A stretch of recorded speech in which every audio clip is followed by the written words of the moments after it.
Bonjour à tous et merci beaucoup d'être présents aujourd'hui. Nous sommes très très heureux bien évidemment de vous accueillir aujourd'hui pour la 65e Assemblée Générale de l'OABA.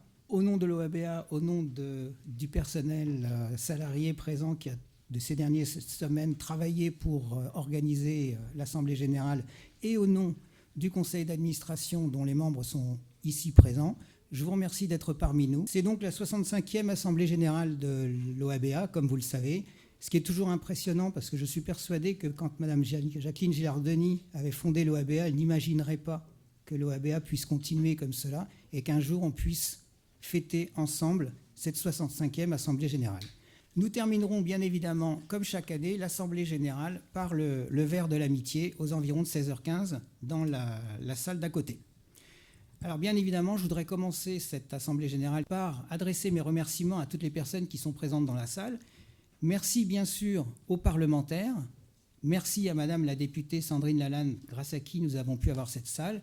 Merci aussi, Monsieur le sénateur, de nous honorer de votre présence. Merci à nous de la présence indéfectible depuis des années, systématiquement. Merci aux collaborateurs et collaboratrices des parlementaires qui nous ont bien évidemment aidés jusqu'au dernier moment pour la préparation de cette salle.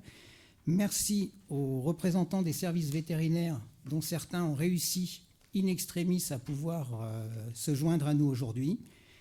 Merci aussi aux représentants de la profession vétérinaire présents, parce que vous savez que la profession vétérinaire est toujours très discrète quant à la protection animale, mais néanmoins toujours présente, il faut le dire, même si elle ne se manifeste pas nécessairement en étant sur les affiches, en haut des affiches. Merci aussi aux représentants des associations de protection animale qui sont présentes aujourd'hui. C'est toujours important de montrer qu'il y a quand même une certaine union au sein des associations de protection animale, puisque la cause est la même, la protection de l'animal, et il faut absolument pouvoir arriver à faire porter cette voix et à éviter en fait tous les autres grains de sable qui puissent éventuellement y avoir, parce que, vous le savez, depuis des années, des dizaines d'années, voire même depuis Victor Hugo et au-delà, on essaye de se battre pour améliorer la protection animale. L'intervention d'aujourd'hui montrera qu'il y a encore du chemin à parcourir. Donc merci aux nombreux présidents, directeurs, représentants d'organisations de protection animale. Merci aux avocats ici présents qui sont en charge de nos procédures. Merci aux journalistes et plus largement aux professionnels des médias, dont les représentants du groupe Gibert et Mandin, puisque vous savez que maintenant nous essayons d'avoir un service de communication de plus en plus étendu pour faire connaître l'OABA, parce qu'il est toujours étonnant d'entendre en 2025 ou en 2026 dire « Ah, l'OABA, ça fait longtemps que vous existez ?» C'est paradoxal. Merci aussi aux deux membres fondateurs de 99 PA présents aujourd'hui, qui sont venus spécialement de Bruxelles et qui sont les oreilles et les porte-paroles de l'OABA auprès de la Commission européenne et du Parlement européen. Merci à notre intervenant remarquable, et vous pourrez partager mon avis, j'en suis sûr, dès qu'il aura terminé son intervention, défenseur convaincu de la lutte contre la maltraitance animale et de la maltraitance de manière générale. Merci aux administrateurs de l'OABA et bien sûr au personnel, et bien sûr, plus largement, merci à vous tous, et à vous toutes, bien évidemment, adhérents et sympathisants de l'OABA qui êtes venus aujourd'hui. Vous voir nombreux aujourd'hui, pour nous, c'est la plus belle reconnaissance du travail que l'on effectue pendant une année, c'est-à-dire savoir que derrière, vous êtes derrière nous, vous êtes avec nous, et au moment où on prépare notre Assemblée Générale, vous serez présents. Parce que vous savez qu'actuellement, on vit une époque absolument fantastique, j'ouvre une parenthèse, où les râleurs ont finalement plus de poids que les défenseurs. C'est-à-dire qu'on entend plus les gens râler ou s'exprimer sur les réseaux pour dire leur mécontentement possible, mais rarement, en fait, on a des témoignages de sympathisants qui montrent que oui, finalement, oui, allez-y, continuez, encouragez. On en a bien évidemment, mais quand on fait le poids, sur certains sujets sensibles, c'est considérable. Donc, dernier point, grâce au parrainage de Mme Sandrine Lalanne, une fois de plus, un député de la 5e circonscription du Val-de-Marne, nous avons le plaisir de nous réunir à nouveau dans cette salle 62-17. Et je dois remercier Mme Lalanne parce que dès la première sollicitation que Laurent lui a adressée, elle a accepté, elle a répondu présent et elle nous a facilité le parrainage. Je voudrais aussi remercier par la même occasion ses deux collaborateurs, à savoir Nicolas Goetz et Romain Hénaud, j'espère que je n'ai pas fait de faute, grâce à qui notre Assemblée Générale a pu se tenir, merci beaucoup, et grâce aux stagiaires aussi, je voudrais remercier le stagiaire qui a été disponible aussi pour nous permettre l'accès à la salle et vous permettre l'accès à la salle. Madame la députée n'a pas pu être présente cet après-midi pour des raisons qui lui sont propres et qui n'étaient pas prévues. Normalement, elle aurait dû faire une petite intervention. Elle a gentiment fait une vidéo hier soir pour s'excuser et pour parler. Donc nous allons diffuser cette vidéo. Bienvenue à cette Assemblée Générale 2026 de l'OABA. Même si je ne peux pas être à vos côtés comme je l'aurais souhaité, c'est un honneur de vous accueillir aujourd'hui à l'Assemblée nationale. Je sais que depuis 1961, l'OABA mène un combat essentiel pour la protection animale. Par vos actions sur le terrain, vos audits, vos sauvetages et votre travail de plaidoyer, vous êtes devenue une association reconnue et respectée. Le thème de cette Assemblée générale consacrée aux moyens judiciaires de lutte contre la maltraitance animale est particulièrement important. Vous avez la chance d'accueillir M. Franck Rastoul, producteur général près la Cour d'appel d'Aix-en-Provence, dont l'intervention apportera un éclairage précieux sur ces sujets. Je souhaite également remercier le président Manuel Mersch, le directeur Frédéric Freund, ainsi que l'ensemble des intervenants et bénévoles engagés au service de cette cause. La protection animale est aujourd'hui au cœur des attentes de nos concitoyens et votre engagement y contribue pleinement. Je vous souhaite une excellente Assemblée générale et je vous soutiens pleinement. À bientôt.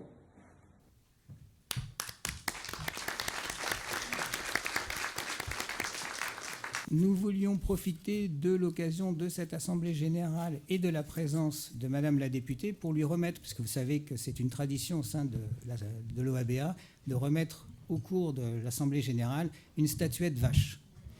Donc cette année, à Madame Sandrine Lalanne, nous voulions remettre cette statuette vache en pleine méditation. Alors, en pleine méditation, c'était en fait un petit clin d'œil, parce que vous savez, on parle de bravitude. Il y a eu aussi une politicienne qui a parlé de zénitude. Et en fait, nous, on voulait parler de vachitude pour lui permettre comme ça d'avoir une certaine réflexion vis-à-vis des événements actuels qui frappent notre époque et de permettre comme ça, quelque part, de pouvoir retrouver un certain état d'esprit apaisé. J'espère que l'un de ses collaborateurs pourra lui remettre. Et puis nous espérons bien évidemment que ça fera plaisir à Madame la députée. Une fois de plus, que nous remercions, que nous excusons bien sûr de son absence, mais que nous remercions pour sa disponibilité et sa gentillesse. Merci.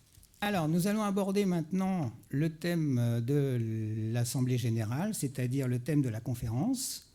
Comme vous le savez, si vous lisez régulièrement nos infomags, ce que j'espère, parce que les écrire demande beaucoup de travail, et je remercie tous les rédacteurs, lecteurs, relecteurs, et si vous suivez nos publications sur les réseaux sociaux, ce que Audrey, elle, espère, vous savez que les retraits d'animaux sont parmi en fait les missions principales de l'OABA et ça mobilise énormément de temps, énormément d'énergie, non seulement pour l'association, mais aussi pour toutes les personnes qui participent au retrait, de près ou de loin, dans les bureaux ou sur le terrain, parce que ces retraits sont l'aboutissement non pas d'une décision personnelle, mais l'aboutissement d'abord d'une décision judiciaire, je dis bien d'abord, ensuite d'une collaboration avec la direction départementale de protection des populations, d'une collaboration avec les forces de l'ordre, la plupart du temps bien évidemment les gendarmes puisque c'est en milieu rural, et d'une coordination avec tous nos partenaires,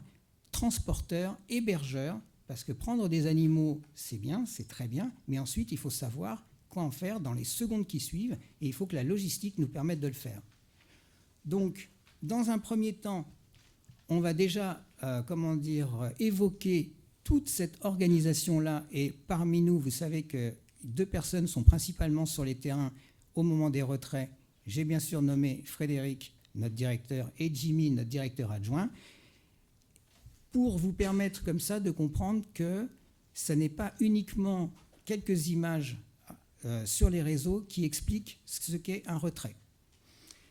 En amont, donc je le disais, il y a toute une organisation. En aval, il y a toute une organisation. Et petit à petit, quand on regarde ces dernières années, on s'aperçoit que le nombre de retraits augmente considérablement, puisque si jamais on prend les chiffres, par exemple 2021, en 2021, c'était seulement il y a 5 ans. On a traité 26 dossiers judiciaires, à peu près tous les 15 jours. Ces 1133 animaux avaient été pris en charge. En 2023, on a mené 38 procédures, 2281 animaux ont été pris en charge par l'OABA. C'était la deuxième année où nous dépassions les 2000 animaux. En 2024, 42 procédures judiciaires, 3149 animaux. Donc vous voyez que d'année en année, ça monte. Et l'année dernière, en 2025, le total a représenté plus de 2700 animaux, dont, sur un seul retrait dans le nord de la France, 786 bovins. Vous imaginez l'infrastructure que ça nécessite pour arriver à faire un retrait de 786 bovins. J'en reparlerai tout à l'heure en quelques minutes. Alors, bien évidemment, et ce n'est pas à l'OABA qu'il faut le dire, on en a tous parfaitement conscience, toutes ces missions visent à sauver des animaux qui sont en fait retirés de conditions inacceptables.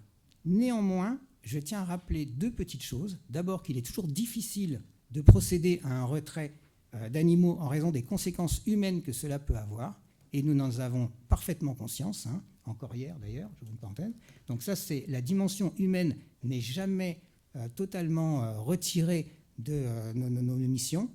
Et le deuxième point aussi, c'est que la chose aussi que l'on voudrait enfin arriver à faire comprendre à chacun d'entre nous, c'est que malheureusement, il est impératif de faire appliquer la loi. Je dis malheureusement parce que des gens ont du mal à comprendre qu'il faut appliquer la loi. Et ça veut dire que la maltraitance animale qui constitue un délit doit donc être punie sous toutes ses formes. Et c'est la raison pour laquelle nous sommes contents d'avoir l'intervenant qui est aujourd'hui celui qui est, suffisamment bien placé pour en parler. Et donc par conséquent, rien ne justifie de faire souffrir un ou des animaux, surtout quand les détenteurs, et c'est ce qui arrive la très très grande majorité des fois, ne l'oublions pas, surtout quand les détenteurs ont été informés de ce qu'ils risquaient et que malheureusement, ils ont décidé de ne pas en tenir compte. En introduction donc de notre conférence, je vous propose une vidéo qui va en fait reprendre l'exemple des modalités de procédure de retrait, en prenant bien sûr la réalité comme support, c'est-à-dire que je ne marquerai pas, comme dans toute fiction, attention, toute ressemblance avec la réalité n'est que pure coïncidence, non. Par contre, bien évidemment, nous avons effacé, éliminé, supprimé toute donnée qui nous permettrait de faire la moindre traçabilité. L'objectif n'étant pas là, l'objectif est de vous montrer comment se réalise un retrait. Je voudrais maintenant remercier au nom de l'OABA notre intervenant qui a accepté de participer à notre conférence malgré sa charge de travail immense que l'on imagine. Je voudrais juste que vous accueilliez M. Franck Rastoul, qui est procureur général près la Cour d'Aix-en-Provence et qui est surtout à l'initiative de la première cellule de lutte contre la maltraitance animale. Je cède la parole à Frédéric, je cède la parole à notre intervenant et promis, je ne reprendrai le micro qu'au moment du bilan moral. Merci beaucoup.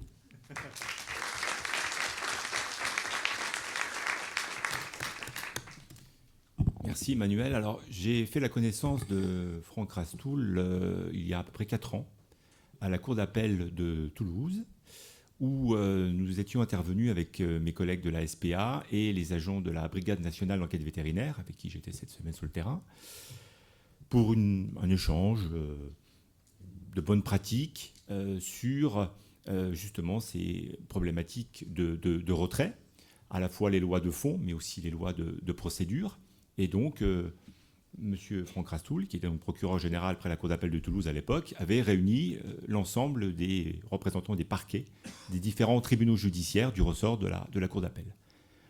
Je ne vous cacherai pas que nous avons été très peinés d'apprendre qu'il quittait la Cour d'appel de Toulouse, mais la peine a été de courte durée puisque nous avons appris qu'il arrivait à la Cour d'appel d'Aix-en-Provence.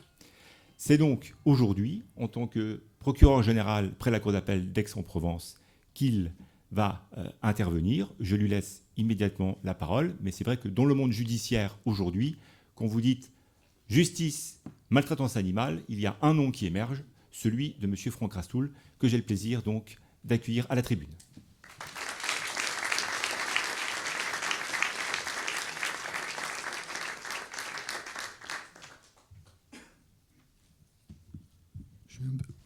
Je suis un peu gêné là, d'être présenté comme une vedette américaine, mais enfin écoutez, je voulais vous dire, Monsieur le Président, Monsieur le Directeur, Monsieur le Sénateur Bazin, mesdames, messieurs, je ne vais pas citer tout le monde, mais un certain nombre de visages connus dans cette salle que je suis heureux de revoir, que je suis sincèrement heureux d'être présent aujourd'hui ici. On a dit que je travaillais énormément, je ne sais pas, mais c'est vrai que je ne m'occupe pas que de maltraitance animale, mais j'estime que je dois aussi m'en occuper. C'est pour ça que je suis très heureux d'être là. En plus, la salle est climatisée, donc vraiment, je n'ai vraiment pas regretté d'être venu.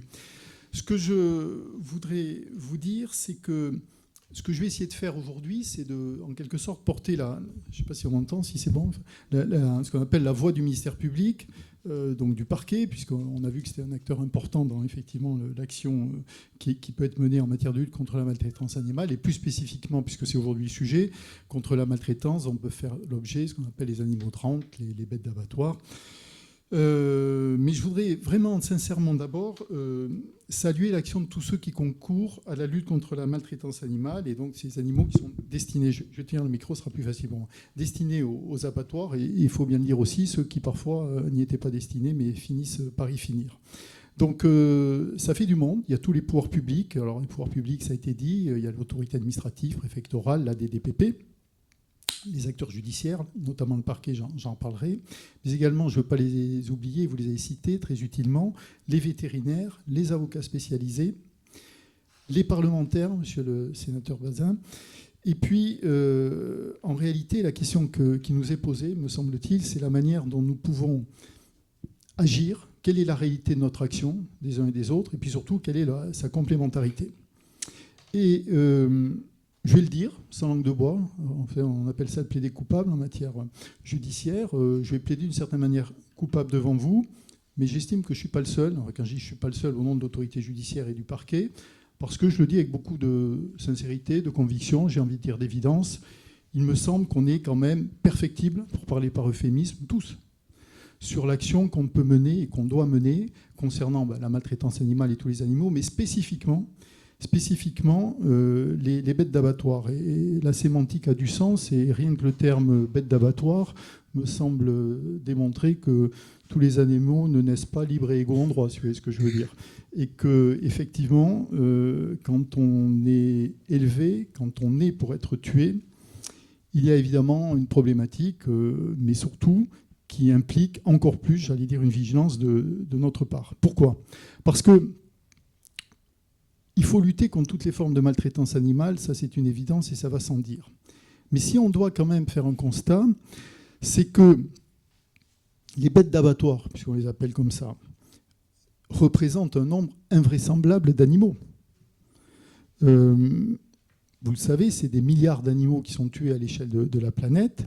Et en France, c'est un peu plus d'1 milliard d'animaux terrestres en provenance, et ça c'est un sujet dans le sujet, pour à peu près 80%, en tout cas une grande partie, d'élevage dit intensif. Et donc, évidemment qu'on voit bien qu'on est confronté là à un phénomène de masse majeur. Mais le second constat qui fait qu'il faut, à mon avis, œuvrer particulièrement sur cette problématique, c'est aussi la gravité des faits. Il y a le nombre des animaux concernés et la gravité des faits. Et il y a une étude de l'ONU, notamment, qui a mis en exergue le fait que 80% des animaux d'élevage vivaient dans des conditions qui relevaient de la maltraitance animale, et souvent en lien, effectivement, avec les pratiques d'élevage intensif. Et évidemment que la logique de l'élevage intensif en génère une autre, qui est celle de l'abattage intensif et des dérives qui vont avec. Alors, c'est vrai que le grand public, mais il n'y a pas que L214, mais a souvent en tête les faits qui sont révélés, en fait, dans une logique de faire savoir par cette association. Mais encore une fois, le sujet des bêtes d'abattoir, comme on les appelle, renvoie en amont à celle de l'élevage et aussi du transport terrestre et maritime, sur lequel je pense que nous avons aussi de la marge. Donc différents élevages, et tous ceux qui sont dans cette salle le savent, qu'ils soient porcins, avicoles, sont régulièrement mis en cause pour leurs pratiques. Et je salue évidemment l'action de l'OABA, qui d'ailleurs, pour citer les plus récents, nous avait fait le bilan numérique, qui est parlant, Monsieur le Président, en avril dernier. Donc vous avez concouru notamment à la saisie de 300 bovins en Moselle, et une partie de ces animaux, donc vous récupérez, j'y reviendrai, sur mandat judiciaire. Pour certains, viennent grossir, quittent les troupeaux du malheur, on pourrait le dire comme ça, pour intégrer le troupeau du bonheur, pour reprendre votre expression. Et puis, on est de pleine actualité, l'OABA vient d'intervenir encore, il il y a quelques jours à peine. C'était, me semble-t-il, dans le nord de la France, pour la saisie de 300 moutons et chèvres qui étaient promis à l'abattage rituel. Alors, je vais vous le dire, le ministère public, les parquets ont besoin des associations pour prendre en charge les animaux, et vous avez montré un peu la lourdeur du phénomène, qui font l'objet en fait d'une décision judiciaire et de retrait quand effectivement il n'y a plus d'espoir. Et vous avez raison de le dire, c'est souvent aussi sur un fond de misère sociale, mais enfin à un moment donné, il y a aussi une exigence d'action. C'est compliqué pour les parquets de trouver des associations qui vont pouvoir accueillir les animaux placés, déjà pour les animaux de compagnie. Donc vous l'avez dit à juste titre, quand il faut récupérer 300 vaches, alors là c'est quasiment mission impossible, sauf quand effectivement on s'est structuré et qu'on a des interlocuteurs utiles, dont l'OABA, mais un certain nombre aussi d'associations. C'est pour ça que je salue, puisque vous l'avez rappelé, moi j'étais à Toulouse avant, dont un ressort comportait notamment le Tarn-et-Garonne, et donc je salue notamment l'association des Trois d'Inde, qui nous a été aussi très, très utile pour placer un certain nombre d'animaux. Donc, on a quand même, vous me permettrez de parler sans langue de bois, parce que sinon, si c'est pour avoir des discours convenus, je crois que ce n'est pas trop la peine qu'on se réunisse, et je souhaite le faire. Le sujet de la maltraitance dans les abattoirs, on en mesure l'importance, et l'expression est peut-être malheureuse vu le sujet, mais enfin, il y a quand même un angle mort dans l'action, on va dire, des pouvoirs publics globalement, quels qu'ils soient d'ailleurs, que ce soit les services administratifs ou judiciaires. Je crois pour plusieurs raisons. Il peut y avoir des insuffisances de moyens, notamment vétérinaires, et puis aussi des situations qui sont occultées ou minorées pour différentes raisons que certains d'entre vous ici connaissent. L'autorité judiciaire, comment dire, c'est-à-dire le parquet, mais après les juges qu'on va saisir pour juger, on n'est pas, il faut le dire, en première ligne sur ce sujet, parce que c'est vrai que c'est l'autorité administrative. Parce que ça relève dans un premier temps du champ administratif. Mais je le dis avec conviction, le champ judiciaire, le champ pénal, donc je ne suis pas obsédé par la répression, mais enfin à un moment donné, vous l'avez dit, il faut que la loi soit respectée, la loi pénale, elle doit aussi pouvoir jouer dans ces situations de maltraitance avérées qui sont institutionnalisées. Et donc, il arrive que les parquets s'en saisissent, mais pas nécessairement. Et là-dessus, je voudrais juste faire un petit commentaire. Et je salue vraiment les associations. Voilà. Vous êtes, pour un certain nombre d'entre vous, et on a besoin de votre action dans une démarche militante. Alors, on peut être plus ou moins sensible à ce qu'on appelle la cause animale, mais la légitimité du parquet, vous avez très bien fait de le rappeler, c'est l'application de la loi pénale. Et je le dis, il y a des délinquants de la route, il y a des délinquants de la maltraitance animale. Voilà. Donc, il n'y a pas de raison, si vous voulez, que les seconds ne soient pas traités si on traite les premiers. Et je dis juste que la maltraitance animale qui rentre dans le champ des infractions pénales, nous devons la traiter comme un autre contentieux, ni plus ni moins. Mais il ne faut pas l'oublier. Voilà. Donc ça implique effectivement d'avoir une organisation et que aussi on accroisse notre champ d'intervention sur ces problématiques, notamment d'abattoirs, et j'y reviendrai, mais également l'intervention dans les qualifications pénales. Et donc les qualifications pénales, vous le savez, il y a beaucoup de contraventions qui régissent ces situations, mais enfin il y a aussi un champ délictuel. Et je pense que par moment, si vous voulez, là aussi, il serait opportun peut-être qu'on se mobilise plus pour aller sur la voie délictuelle qui va renvoyer les gens devant un tribunal correctionnel et pas simplement, éventuellement, devant ce qu'on appelle l'officier du ministère public. Et donc, je le dis aussi, la question des abattoirs, c'est une question de responsabilité, qui peut être de responsabilité évidemment morale, mais pénale. Donc la responsabilité pénale, quand on a des faits de maltraitance avérés, qui sont notamment révélés par des vidéos qu'on peut après voir circuler sur les réseaux sociaux, on pense évidemment à la personne qui commet ces faits. Mais je le dis avec là aussi conviction et me semble-t-il objectivité, où nous avons des marches et qu'à un moment donné, il faut se poser la question de savoir pourquoi ces personnes agissent ainsi. Et donc, si c'est nécessaire, il faut aller chercher la responsabilité de celui qui commande l'action, de celui qui la favorise, de celui qui l'organise. Et puis, je le dis aussi, de celui qui a l'obligation de contrôler cette activité et aussi l'obligation de révéler des faits qui sont de nature pénale. Bon, vous savez, c'est ce qu'on appelle l'article 40 dans notre jargon. Je pense que l'article 40, il doit aussi rentrer dans les abattoirs, si nécessaire. Bon, là, force est de constater, si vous voulez, que les parquets sont quand même assez rarement saisis et que s'ils le sont, c'est en général parce qu'il y a eu un écho médiatique, public, et que, bon, là, évidemment, on se tourne vers le procureur. Voilà. Donc, je pense que, si vous voulez, cette connaissance de ces situations, évidemment que c'est le préalable à l'action. Donc, c'est là-dessus qu'il faut qu'on œuvre plus. Et puis je pense, et là je le dis en regardant monsieur le sénateur Bazin, mais je sais que ça fait longtemps que vous œuvrez aussi pour que les mentalités, mais aussi, si nécessaire, et évidemment, si les assemblées peuvent voter les textes, que les textes évoluent, que ce soit d'ailleurs au niveau de la loi ou au niveau du règlement. Alors, bon, je fais une petite suggestion. Moi, je suis assez favorable. Alors, je ne sais pas si je fais bien de faire ce parallèle ici, mais enfin, je vais le faire quand même, tant pis. Par exemple, on a développé la pose de caméra sur les interventions de policiers. Voilà. Moi, je trouvais que c'était très bien, parce que vous savez que c'est toujours compliqué, ces procédures. On a des personnes qui sont poursuivies pour des violences, pour des injures sur des policiers. Ils disent, ben non, c'est pas vrai.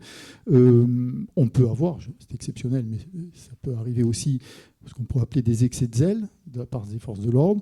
Vous mettez une petite GoPro, ça règle les sujets. C'est-à-dire qu'évidemment, vous regardez le film et là, il n'y a plus de discussion, qui a dit quoi, qui s'est comporté comment. Alors, peut-être ça ne va pas tout régler, mais je me dis parfois que peut-être, et je sais que c'est une question qui avait déjà été envisagée, pourquoi ne pas mettre des caméras qui ne résolvent pas tout, mais dans les abattoirs, ce qui ferait qu'on aurait là peut-être un élément de preuve. Alors, sur l'instant, on peut l'espérer à tout le moins, peut-être un effet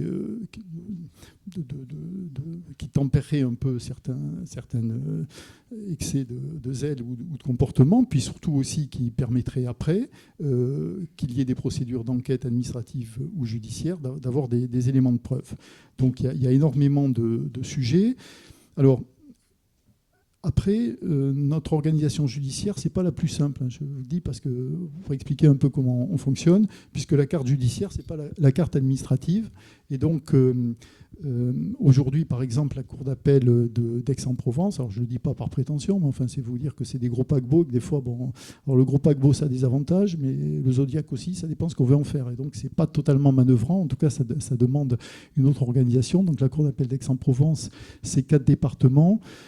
Les Bouches-du-Rhône, les Alpes-Maritimes, le Var et les Alpes de Haute-Provence. Vous voyez, on a tous les paysages, et urbains avec Marseille et d'autres choses, et les Calanques, et puis en allant jusque sur les Alpes de Haute-Provence. Et puis ces 8 tribunaux, bon, je ne vais pas vous les égrener, mais enfin, ça va en gros de Marseille à Digne-les-Bains, en passant par Toulon, Nice et Draguignan. Et que donc, je crois beaucoup. Alors, vous avez cité le pôle environnement et maltraitance animale. Alors, effectivement, moi, j'avais souhaité structurer à Toulouse. Et puis, c'est vrai que comme on adore les acronymes en France, bon, j'ai créé la CLUMA. Et là, finalement, on a dissocié l'approche environnementale et l'approche animale en ne faisant qu'une cellule sur la lutte contre la maltraitance animale. Je ne veux pas rentrer dans le débat qui est quasi philosophique et qui oppose un certain nombre de personnes, savoir s'il faut raccrocher ça à l'environnement, s'il faut le raccrocher aux violences contre les personnes. Il faut le raccrocher aux deux en réalité, parce que la maltraitance animale, ça peut trouver son expression dans différents champs, et que c'est d'ailleurs un champ énorme qui va jusqu'à la criminalité organisée. Enfin, je ne veux pas être trop long sur mon intervention aujourd'hui, avec l'importation de la viande de brousse, des trafics d'espèces protégées. Enfin, bon, j'ai envie de dire, j'en passe et des meilleurs. Bon. Donc, sur aujourd'hui, la Cour d'appel d'Aix-en-Provence, il y a la CLUMA. Bon, la CLUMA, c'est quoi? C'est une structuration au niveau du parquet général et puis la mise en place de référents dans chaque parquet. Un partenariat actif avec toutes les associations de bonne volonté, nous n'en manquons pas quand même, et puis évidemment des actions de formation, et puis surtout, ce qui est important, une action de suivi, ce qu'on appelle nous l'action publique dans notre jargon, qu'on fait dans différents sujets, sur la criminalité organisée par exemple, mais c'est vrai qu'on n'avait pas forcément structuré au niveau d'un parquet général le suivi des affaires de maltraitance animale. Alors, on ne peut pas toutes les suivre, parce qu'hélas, elles sont nombreuses, mais enfin les plus emblématiques, on a une mission de contrôle et de supervision des parquets, et donc effectivement on demande au parquet la réponse aussi rapide que possible, à la hauteur des faits. Voilà, pour vous dire comment ça marche, moi j'ai fait un petit message hier par exemple au procureur d'Aix-en-Provence, puisque bon, ça aussi c'est des faits qui hélas se multiplient, mais bon, on a une personne qui a traîné son chien sur des centaines et des centaines de mètres, qui d'ailleurs va mettre des mois à s'en remettre, mais s'en remettra heureusement. Bon, ben là, je lui ai dit, écoutez, je vous signale ce dossier, et je vous demande une réponse la plus rapide et la plus ferme possible, et je sais que le procureur le fera. Voilà. Donc ça nous permet d'avoir un œil dans un flux considérable. Juste pour vous dire, et je reviens quand même sur ce que j'indiquais, que encore une fois, la maltraitance animale, nous, notre légitimité, c'est l'application de la loi. Donc, moi, j'assume de m'occuper d'infractions pénales de maltraitance animale, comme de m'occuper des règlements de compte dans les cités de Marseille ou de Nice. Voilà. Je pense que c'est pas parce qu'on a un phénomène criminel lourd que par ailleurs on dit quand on aura le temps, on s'occupera de la maltraitance animale. Parce que je pense que c'est peut-être parce qu'on a fonctionné comme ça pendant des années qu'on s'en est peut-être pas totalement occupé. Donc voilà, il faut être capable d'embrasser tous les champs. Et ce champ-là, à mon avis, il est important parce que, premièrement, il est massif, par exemple, notamment en particulier sur les animaux d'élevage, d'abattage, mais parce que aussi, pardon de le dire, par hypothèse, c'est des victimes qui ne vont pas déposer plainte. J'ai jamais vu une vache aller dans un commissariat et dire qu'elle a été maltraitée. Donc on a un devoir de protection accru. Voilà, c'est aussi simple que cela. Et a fortiori, évidemment, parce qu'aujourd'hui, bon, mieux vaut tard que jamais, enfin aujourd'hui depuis quelque temps, on a reconnu aussi la qualité d'être sensible aux animaux, et ce qui fait qu'évidemment, s'ils sont sensibles, c'est qu'ils doivent être protégés. Je ne veux pas me lancer sur ce sujet, parce que sinon vous ne m'inviterez plus, et vous me dites que j'ai pris tout le temps de votre Assemblée générale, mais la reconnaissance d'être sensible nous renvoie quand même à nos incohérences législatives et comportementales. Parce qu'effectivement, entre les animaux domestiques et captifs, et puis les animaux dits de la faune sauvage, entre les animaux de rente et les... Bon, on voit bien qu'il y a quelque chose qui ne va plus aujourd'hui. Si on considère que ce sont des êtres sensibles, il va quand même falloir nous expliquer pourquoi certains ont droit à une certaine protection et pas d'autres. Pourquoi les animaux de la faune sauvage, par exemple, sont protégés s'ils dépendent d'espèces protégées, mais s'ils ne sont pas d'espèces protégées, ils n'ont pas droit. Voilà. Alors je pense que c'est un long combat que nous menons, qui est un combat à la fois, je dirais, éthique, moral, et qui doit aussi être législatif, mais il faut évidemment avancer là-dessus.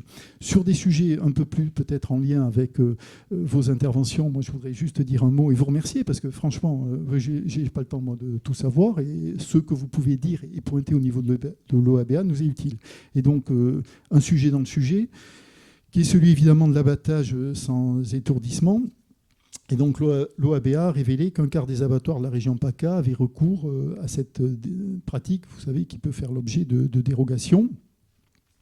Et qu'au plan national, voilà, un abattoir sur 2 disposait aussi de cette faculté d'abattre sans étourdissement, ce qui quand même en dit long sur le sujet, et puis peut-être la nécessité d'avancer là-dessus aussi. Alors je sais bien que c'est un sujet sensible, hein, disons-le là aussi sans langue de bois, parce que ça peut être instrumentalisé, mais enfin la sensibilité du sujet, excusez-moi, avant tout, je pense que c'est la sensibilité quand même des animaux qui doit quand même primer sur d'autres sujets qu'il faut politiquement, courageusement, mais traiter aussi sans stigmatisation aucune, mais enfin se poser la question si effectivement un être sensible peut être soumis à certains comportements qui effectivement sont quand même d'une particulière cruauté, si on appelle un chat sans mauvais jeu de mots. Voilà. Et là-dessus, sans être trop long aussi, mais je crois que vous l'aviez pointé notamment dans un de vos flyers, comme on dit, ça pose aussi une question d'information du consommateur, parce que je pense que quand on consomme, pour ceux qui consomment de la viande, on a quand même le droit de savoir comment a été abattu l'animal, et ce n'est pas toujours le cas. Vous l'aviez pointé d'ailleurs, je crois, justement, quand des morceaux de seconde catégories sont en quelque sorte remis dans le circuit, si je puis dire, à bas bruit. Voilà. Alors, moi, je reste convaincu que pour les animaux d'abattoir, comme tous les animaux qui sont l'objet de maltraitance, les parquets, en tout cas sur les abattoirs, doivent ouvrir plus largement la porte des abattoirs. Bon, je ne veux pas être trop long, trop juridique, parce que tout ça, c'est de la technique, mais enfin, on applique quand même les lois. On a, vous le savez, pas mal de textes propres à ce contentieux. Moi, je pense qu'il faut, encore une fois, qu'on monte en gamme sur l'usage de ces textes, en utilisant toute leur palette, contraventionnelle, mais aussi délictuelle, et donc en visant notamment en matière d'élevage et d'abattage. Vous le savez, on a un délit spécifique qui est issu de l'article L215-11 du Code rural et de la pêche, mais aussi le délit de sévice et acte de cruauté qu'on pourrait, comme me semble-t-il, parfois peut-être caractériser avec un peu plus de dynamisme. Voilà, si je le dis comme je le pense.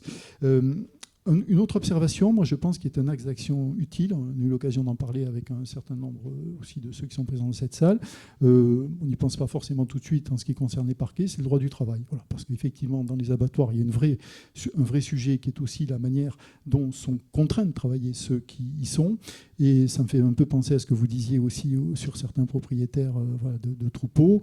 Disons que l'auteur il est souvent aussi victime hein, d'une certaine manière, et que ce qu'on fait, nous, au niveau des parquets, dans d'autres champs, j'allais dire, d'activité commerciale, je pense qu'on pourrait peut-être le faire utilement, et que la recherche et la révélation d'infractions en droit du travail au sein des abattoirs constituerait pour nous peut-être un point d'entrée aussi sur ces endroits où on est assez peu présent, et je pense que ça serait peut-être aussi de nature à faire évoluer les pratiques et puis les faits de maltraitance qui en résultent. Voilà. Alors, ce que je veux quand même dire, c'est que je n'ai jamais été convaincu que c'était la justice qui allait tout régler et que les parquets en particulier étaient les sauveurs de toutes les causes, quelles qu'ils soient.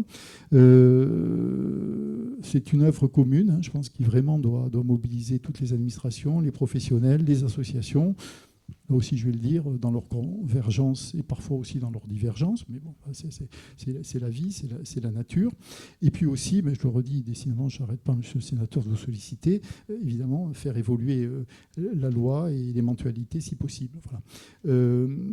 Ça s'est exprimé par, un peu technocratique, mais enfin, il y a un protocole qui vient, je le cite quand même, parce que si je ne cite pas les protocoles de la chancellerie, je vais manquer à tous mes devoirs, protocole de partenariat qui vient d'être signé. Alors, ça faisait un moment que ce protocole était, j'allais dire, en discussion, en réflexion, mais c'est assez révélateur parce que c'est un protocole d'action sur la lutte contre la maltraitance animale, mais vous y retrouvez les ministres de l'Intérieur, de la Justice, de l'Agriculture et de la transition écologique, ce qui est un autre sujet que je glisse au hasard, qui est évidemment l'éclatement des textes en matière de maltraitance animale dans 36 codes.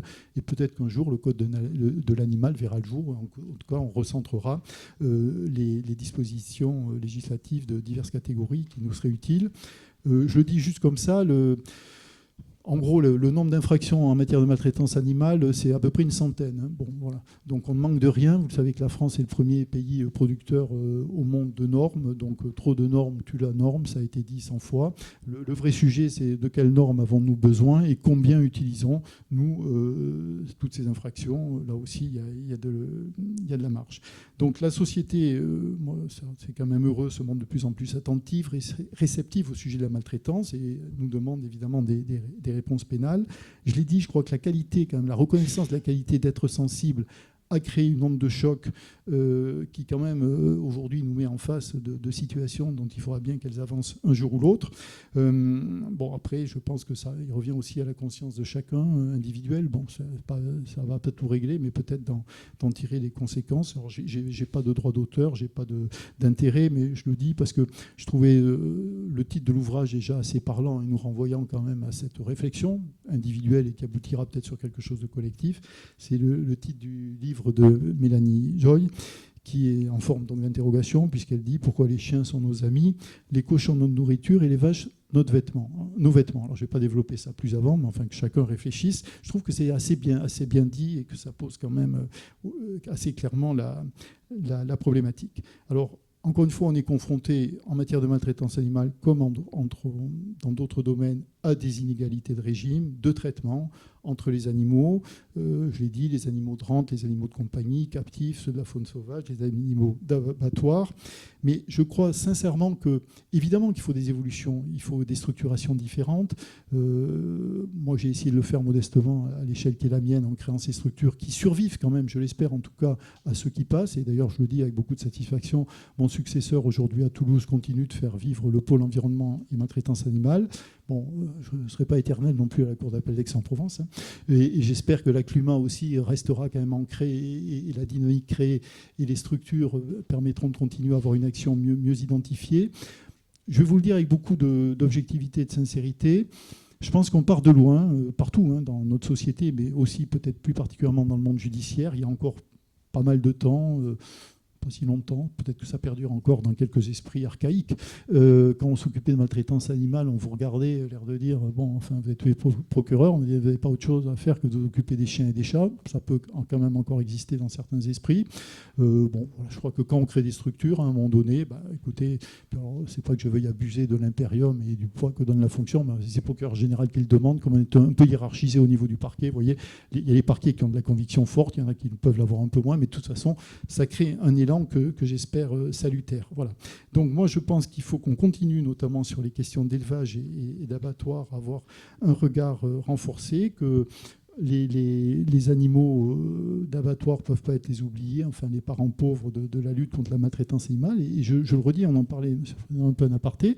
Moi, ce qui m'interroge quand même, c'est qu'aujourd'hui, numériquement, enfin on le voit, c'est des millions, des milliards d'animaux, et c'est quand même, sur ces sujets de maltraitance animale, quelque chose qui est quand même très en dessous de certains radars. Alors, pas de l'OABA et pas de vous tous qui êtes là parce que vous en avez conscience, mais enfin, dans la société, si vous voulez, alors, tout est important, je veux dire, tous les sujets de maltraitance animale, mais il faut quand même qu'on s'interroge sur le point de savoir pourquoi, alors que là, on a un sujet qui concerne des millions et des milliards d'animaux, il est à ce point-là sous-traité. Voilà, je le dis comme je le pense, et encore une fois, ça concerne tous ceux qui sont en charge de cette situation, et que, encore une fois, aucune logique, notamment économique, voilà, moi je reviens sur mon couloir de nage, si je puis dire, ne peut justifier de commettre une infraction. Et j'ai envie de dire que cette infraction, il faut qu'on la sanctionne quand en plus elle est à l'origine d'une particulière violence et d'une particulière souffrance. Voilà, c'est pour ça que ce sujet me paraît extrêmement important et que, sincèrement, Monsieur le Président, moi, je viens en parler et en débattre surtout avec vous, et je vais me taire parce que je trouve que c'est plus intéressant si on a un peu de temps, c'est vous le maître des horloges, comme on dit, mais moi, je suis prêt, évidemment, c'est pour ça que je vais arrêter, à répondre à vos questions et vous dire, y compris aux critiques, hein, pas trop quand même, si vous pouviez, mais enfin, certaines, je peux les entendre, il n'y a pas de problème, et donc faire que, si vous voulez, on continue à lutter contre cette situation.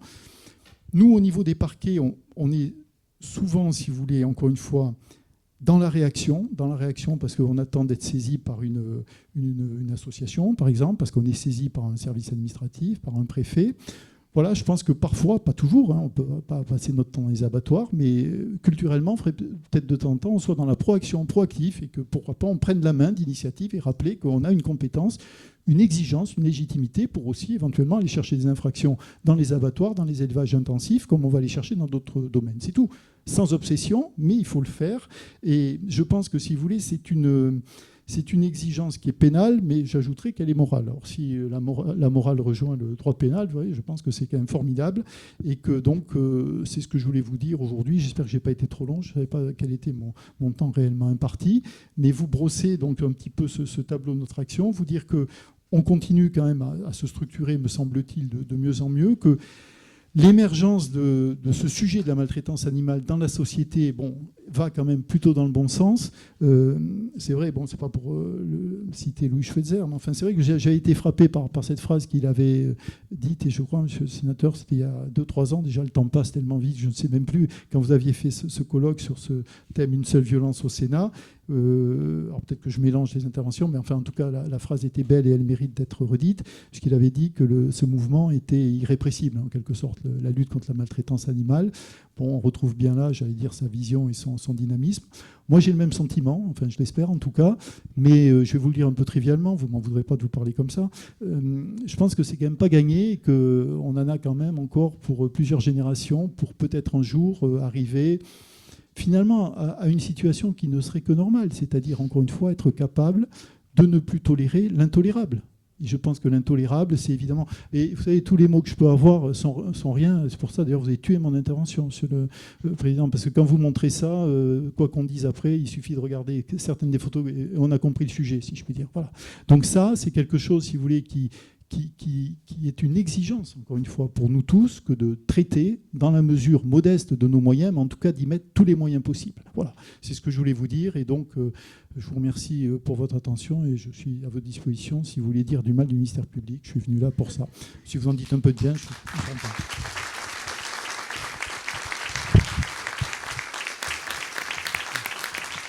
Merci beaucoup, Monsieur le procureur général, pour cette intervention. Effectivement, dans le timing que nous avions prévu, il est prévu des questions-réponses.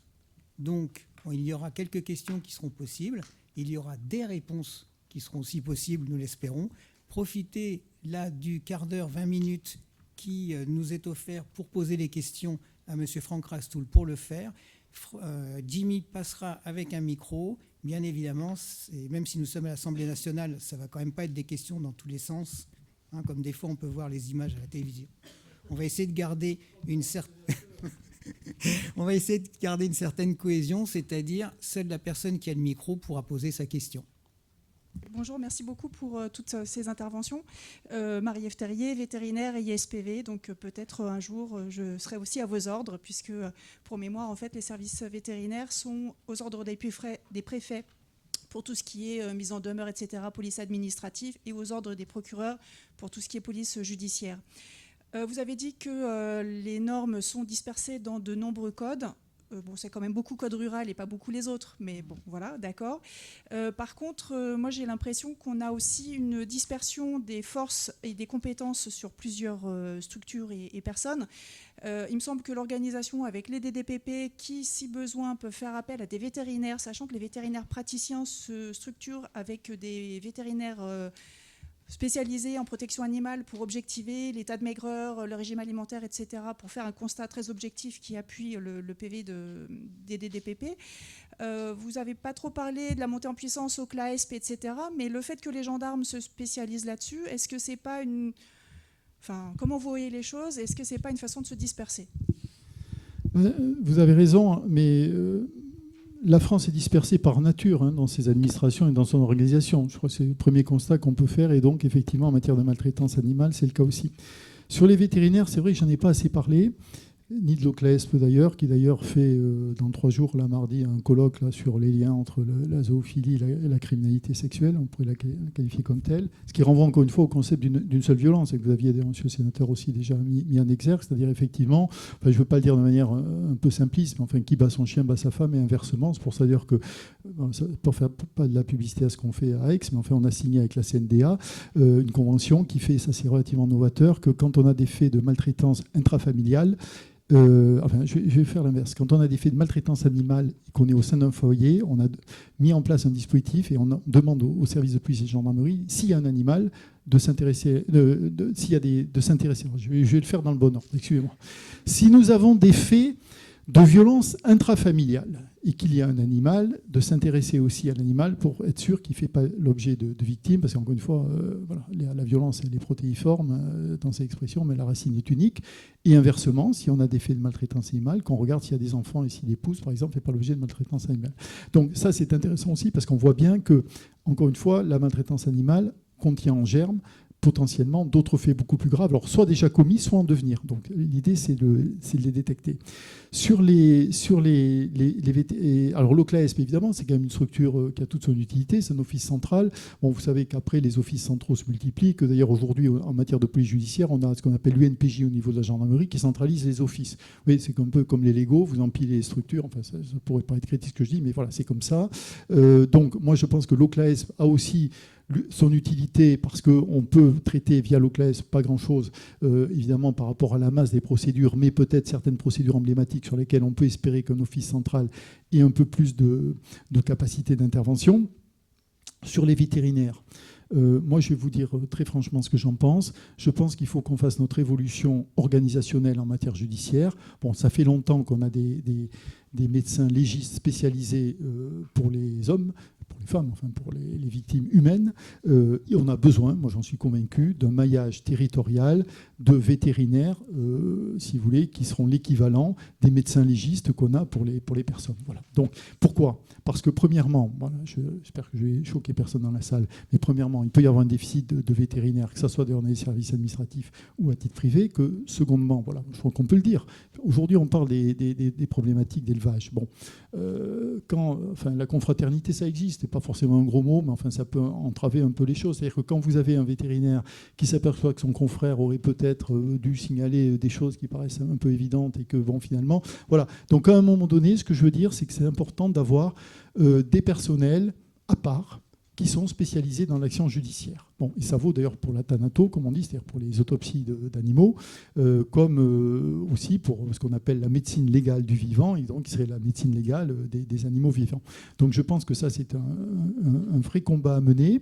Bon, ben, voilà, je vais déflorer quelque chose, par exemple à Aix, en ce moment, je ne désespère pas, parce que ça, tout prend du temps, mais d'arriver à avoir avec le conseil régional une structure qui permette effectivement d'avoir non pas des experts judiciaires, parce que les experts judiciaires vétérinaires, je vais vous dire, c'est les tribunaux, la cour d'appel qui de temps en temps, quand ils ont une affaire un peu hors norme, ils ne savent pas trop, c'est ce qu'on appelle les sachants, ils vont désigner l'expert. Nous, ce n'est pas de ça dont on a besoin au parquet. Nous, c'est l'urgence, c'est le tout venant, ce n'est pas péjoratif dans ma bouche, c'est le quotidien, on nous signale une situation de maltraitance animale, donc on a besoin d'avoir tout de suite un vétérinaire réactif, indépendant, qui va nous faire de manière totalement objective un bilan. Parce que, en plus, vous le savez, il nous arrive d'avoir des signalements qui partent d'un bon sentiment, si je puis dire. Moi, je me souviens notamment d'une procédure de chien était squelettique. Bon, en fait, il était en chien de vie, en fin de vie. Son propriétaire en prenait soin. Et finalement, il n'y avait pas de maltraitance. Donc, on a vraiment besoin d'une expertise technique qui va montrer la souffrance, la maltraitance sous l'angle, j'allais dire, clinique, et qui, va nous permettre de dire c'est une infraction pénale, donc parce que là, les faits de sévices sont d'un tel degré qu'on va pouvoir poursuivre. Donc moi, je crois beaucoup à cette nécessité de structurer aujourd'hui une médecine vétérinaire judiciaire. Voilà, donc c'est un vaste débat, mais je pense qu'il faut être modeste. Si j'arrive à le faire au niveau de la cour d'appel d'Aix, bon, je pense qu'après, on va le dire comme ça, peut-être que ça pourrait faire des petits. En tout cas, ça me paraît important.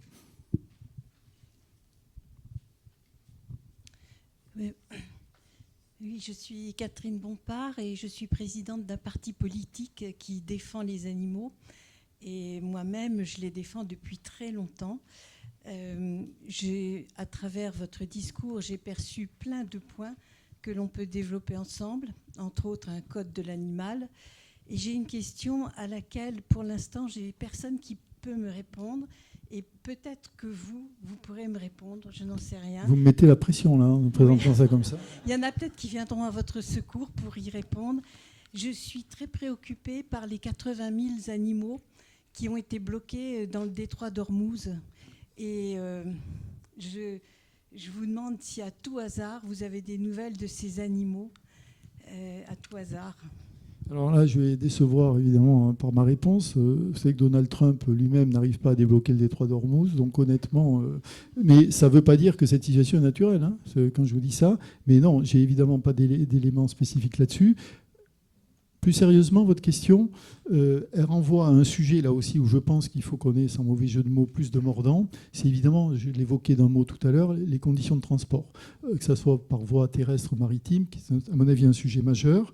Alors, bon, dans mon ressort, sans possessif excessif, mais enfin, bon, j'ai le port de Marseille, mais c'est pas là qu'on a un sujet majeur. À Marseille, on a plutôt des conteneurs avec de la poudre dissimulée, si vous voyez ce que je veux dire. En revanche, il y a un vrai port, monsieur le sénateur, je pense que vous savez bien sûr naturellement, qui est Sète. Or, Sète, c'est pas dans le ressort de la cour d'appel d'Aix, c'est dans le ressort de la cour d'appel de Montpellier. Donc, c'est pas que je veuille passer la balle, comme on dit, à mon collègue procureur général de Montpellier. Mais je pense que sur 7, il faudrait, mais c'est pas dans mon ressort, donc j'en parle pas trop, qu'on travaille plus. Et je vous le dis aussi pour information, puisque moi je suis quand même un petit peu aussi occupé, vous le savez, par les phénomènes de criminalité organisée et de trafic international de stupéfiants. L'imagination là est sans fin, hein, en dehors des sous-marins, tout ce que vous voulez, qui peuvent nous ramener de la cocaïne sur nos côtes. Se développe aussi le recours à des bateaux qui transportent des animaux pour effectivement avoir des introductions frauduleuses de stupéfiants, parce qu'évidemment c'est assez compliqué quand vous avez des centaines d'animaux d'aller essayer de trouver où sont dissimulés les ballots de cocaïne par exemple. Donc voilà, mais moi je suis désolé, croyez bien que si je pouvais vous apporter réponse et faire quelque chose pour ces animaux, je le ferais, mais j'ai conscience de mes limites. Oui, bonjour, donc Marie-Christine Webel, vétérinaire mixte. Dans le 82, moins de 3800 vétérinaires sur le territoire français. Je rebondis sur ce que vous venez de dire. Ce qui est important, je pense, pour que nous, vétérinaires, on puisse intervenir sur le terrain, c'est que les acteurs nous connaissent et que nous connaissions les acteurs à qui nous pouvons nous adresser. J'ai la chance, moi, de travailler dans le 82, avec l'association des Trois Dames, notamment, où le préfet vient organiser une fois par an une réunion, on va dire, pour que tous les acteurs, que ce soit les référents en gendarmerie, les référents en police, tous les présidents d'associations, les représentants de la profession vétérinaire, etc., se rencontrent, sachent ce qui se fait, qui pouvoir solliciter, à quel moment, etc.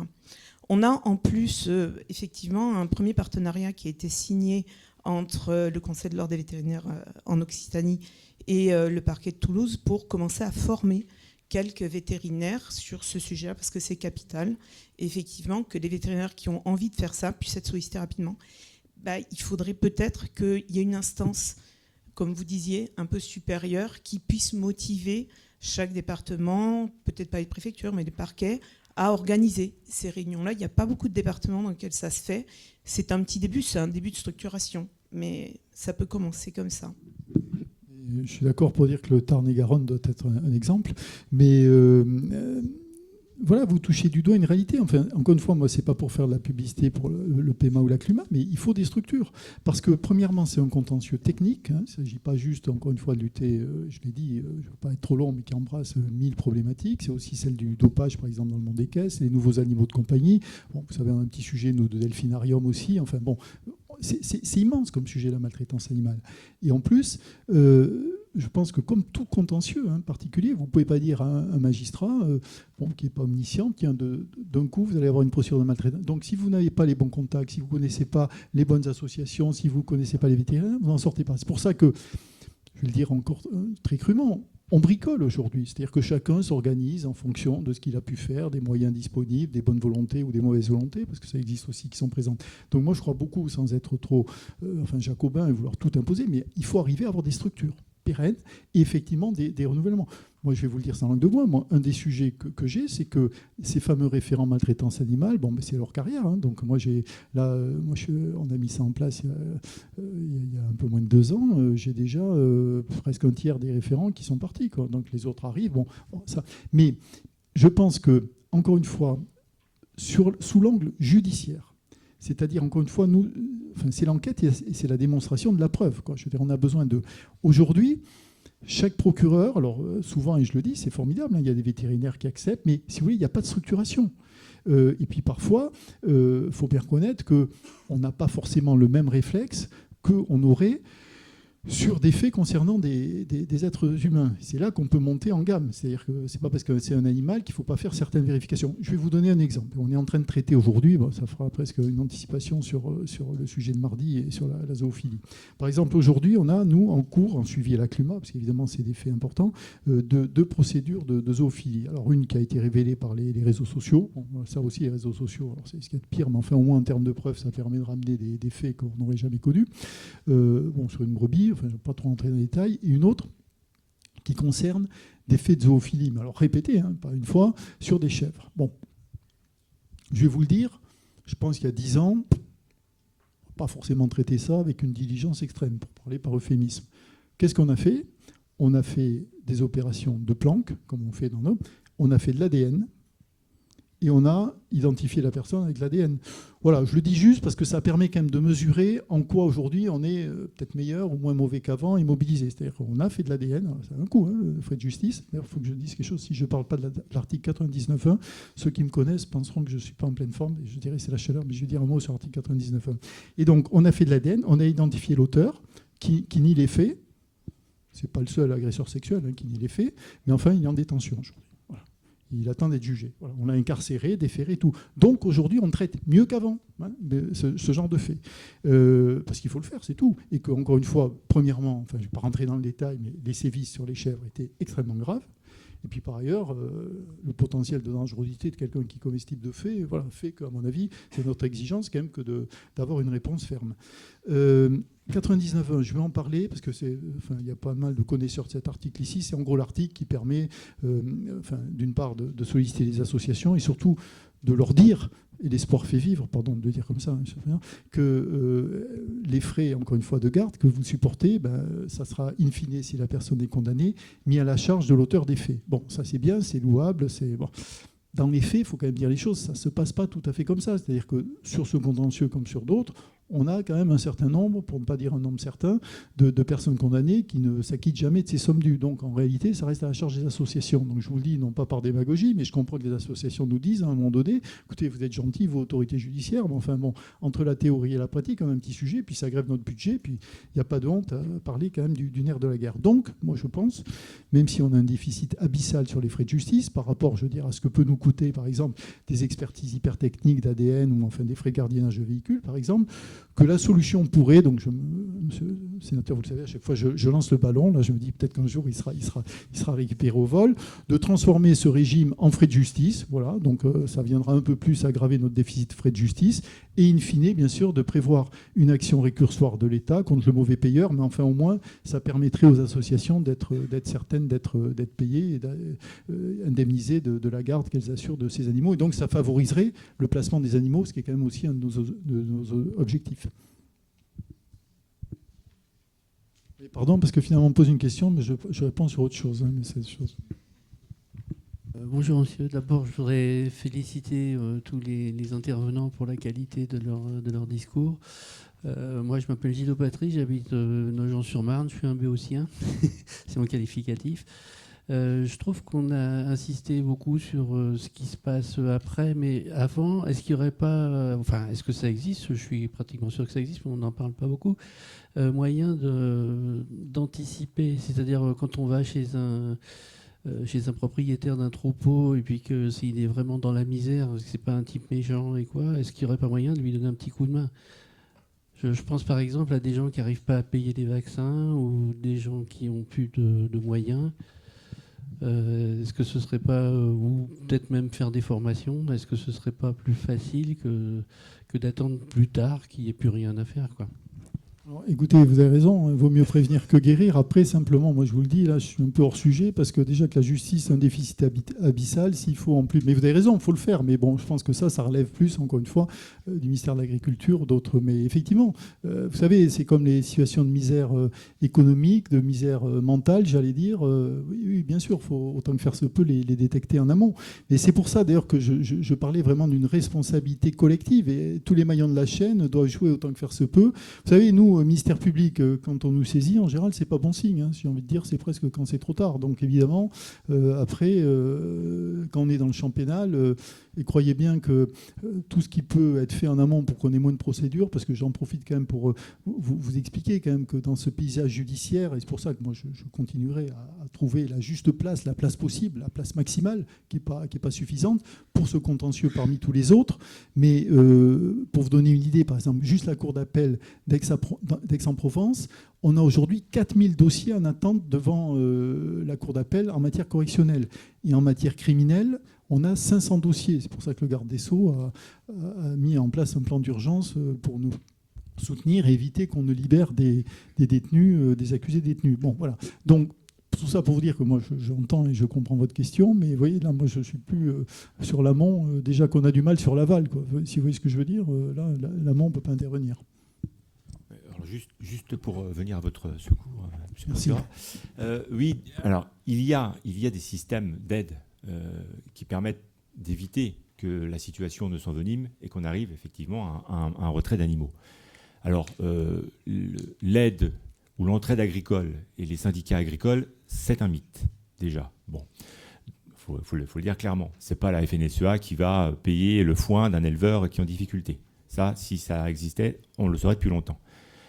En revanche, l'OABA s'est battu depuis une dizaine d'années, c'était en 2016-2017, pour que dans chaque préfecture, il y ait ce qui a été appelé des CDO, des cellules départementales opérationnelles. Ce sont des cellules qui sont à la main des organisations agricoles, donc établissement départemental de l'élevage, champ d'agriculture pour faire simple, et qui permettent d'étudier des dossiers où on a des éleveurs, des détenteurs qui sont en difficulté. Le but étant de les aider. Alors, vous preniez l'exemple, monsieur, effectivement, d'un éleveur qui a du mal à faire sa prophylaxie. Eh bien, en CDO, le DE et le GDS, Groupement de défense sanitaire, peuvent intervenir avec un couloir de contention. Les animaux sont effectivement attrapés, parce que quelquefois, les animaux sont un peu sauvages, et donc le type a du mal à faire sa prophylo, parce que c'est peut-être pas forcément un problème financier, mais c'est un problème matériel. Comme disait notre ami Max, en agriculture, on a besoin de bras, voilà, donc il manque des bras. Donc, pour que quelqu'un aille aider cet agriculteur qui fasse sa prophylaxie. Parce qu'après, effectivement, c'est l'engrenage. Il n'y a pas de prophylaxie, les bovins, ils sont en carte rouge, il ne peut plus les vendre, et puis il n'a plus de revenus, il ne peut plus les soigner, et puis ça y est. Et puis on arrive au plan B, et le plan B, c'est effectivement le retrait.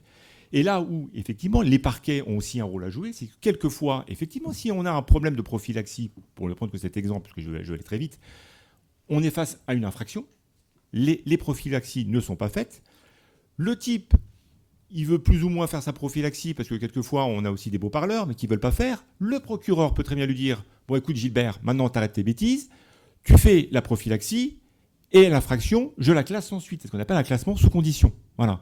Et ça permet effectivement d'aboutir à une avancée, d'aider l'éleveur, et comme ça, on évite un désastre à la fois pour les animaux et aussi pour l'humain. Donc oui, il y a ces dispositifs qui existent. Après, comme je dis toujours, tout le monde dit c'est une excellente idée, mais après il y a la question qui tue. Qui c'est qui paye ? Voilà. J'ai un dossier actuellement avec la DD de Haute-Saône où on a une éleveuse qui, là, financièrement, ne pouvait pas payer le laboratoire. Bon, on a pris en charge le laboratoire. Le vétérinaire sanitaire est intervenu à titre gracieux, mais il fallait payer le laboratoire. On a pris en charge le laboratoire. Ça nous a coûté 300 € à peu près. Bon, c'est sûr que par rapport au coût que peut engendrer un retrait, il vaut peut-être mieux mettre 300 €. L'hiver dernier, on a un éleveur qui avait des problèmes de foin.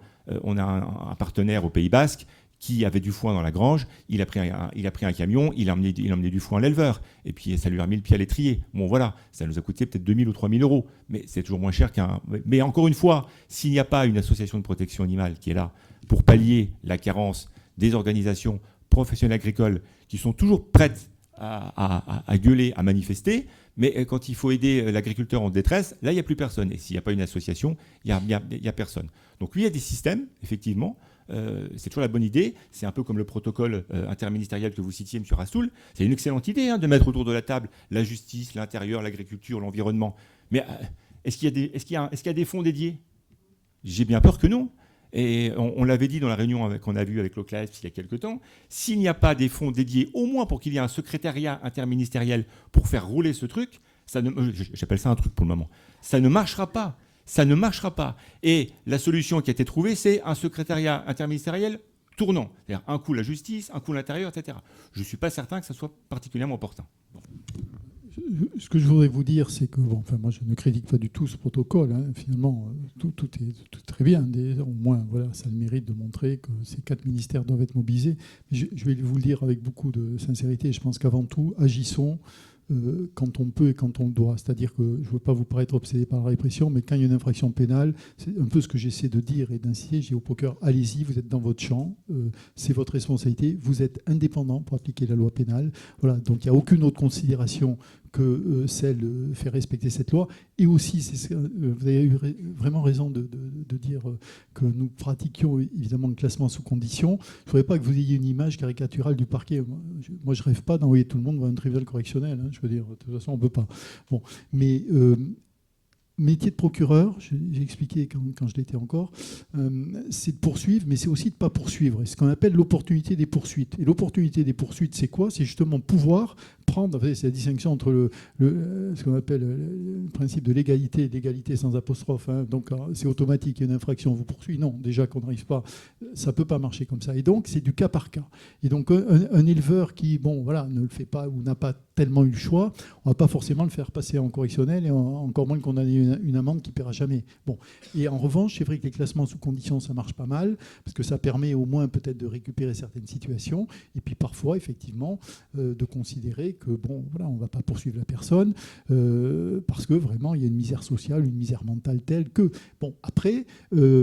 c'est pour ça que l'amont est important, c'est-à-dire avoir mis quand même en demeure la personne et pas attendre qu'il soit trop tard. Et moi, je crois beaucoup quand même à cette marge en amont qu'on a, que tous les rouages jouent, que ce soit les rouages vétérinaires, les rouages administratifs, les associations aussi, de manière équilibrée, mais qui signalent des choses, avant qu'encore une fois, ce soit une situation qui est... Après, il y a quand même les deux cas de figure, c'est-à-dire qu'il y a les cas, encore une fois, sur misère, sur détresse sociale. Enfin, on a aussi... Moi, je pense qu'il faut vraiment arriver, et je vais le dire, c'est péjoratif, à faire le tri, c'est sur les cas de maltraitance volontaire. Enfin, moi, je me souviens quand même d'animaux dits de rente, j'ai toujours trouvé ce terme extraordinaire, où là, il y avait... Alors, là, on va basculer sur une autre notion, qui est la maltraitance passive. Bon, on a eu une condamnation récemment, où c'était une situation où il y avait à la fois des chiens et un poney, ça avait d'ailleurs été médiatisé, où le poney avait été quasiment dévoré en partie par les chiens et la propriétaire ne fait rien. Là, on n'est pas simplement, si vous voulez, on est sur de la maltraitance. Il faut qu'on soit sur le curseur haut. Et donc, on doit condamner pour l'action, mais des fois, on doit condamner pour l'absence d'action. Voilà, quand on débouche sur ça. Donc, c'est toute cette palette sur laquelle il faut qu'on joue, mais les parquets ne sont pas là que pour envoyer tout le monde dans le correctionnel, c'est sûr. Oui. On va quand même le consigner sur cette place-là encore quelques secondes. Il n'est pas en garde à vue. Il va être juste quelques secondes pour lui remettre quelque chose de la part de l'OABA. Je voudrais le remercier déjà pour avoir en fait tenu un discours tout à fait clair, tout à fait honnête et tout à fait transparent sur l'état, on va dire, actuel, en positif et en négatif de la situation. Parce que merci, et ça va nous encourager ensuite à passer au bilan d'activité de l'OABA d'ailleurs. Merci, puisqu'il a établi un bilan qui était tout à fait honnête. Voilà, et vous aurez noté qu'en digne représentant du magistrat du parquet, la conférence a été tenue debout, voilà, comme tous les magistrats du parquet. Mais nous avons un magistrat dans la salle, et en fait, nous avons 2 magistrats dans la salle. Pas 2 magistrats ? Non, 2 magistrats. Et Le second magistrat se lève, c'est Jérôme Dier, il est membre de notre conseil d'administration. Et je l'ai appelé pour... on ne voulait pas vous laisser partir, monsieur Rastoul, sans une petite vacherie. Voilà. Donc on s'est dit, qu'est-ce qu'on va pouvoir lui faire comme petite vacherie ?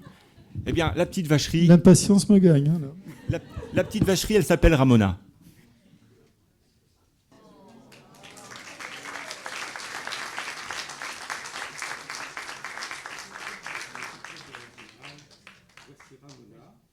Pour le reste, je veux dire que j'ai été très sensible à ce que vous montriez comme limite au droit pénal et que je pense qu'effectivement, la prévention de la maltraitance animale passe aussi par d'autres aspects de l'application de la loi, et en particulier du droit du travail à l'égard des professionnels et aussi du contentieux de la sécurité sociale pour les aspects de maladies professionnelles ou d'accidents du travail, ce qui aidera certainement effectivement à éviter des situations de maltraitance.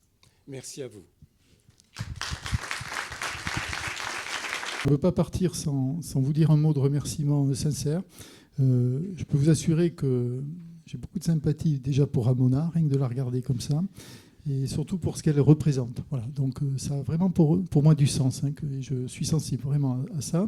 Et une dernière chose, alors j'ai dans mon bureau pas mal de médailles qui sont toutes finalement en lien avec l'action des policiers, des gendarmes, de la criminalité organisée, vous voyez, des choses un peu lourdes.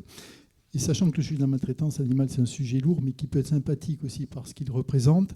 Et je prends un engagement public devant vous, et je vais le faire vraiment avec beaucoup de plaisir, pour mettre en excellente place, parmi toutes ces médailles, Ramona, qui sera vraiment en tête de pont, si je puis dire. Merci beaucoup, vraiment.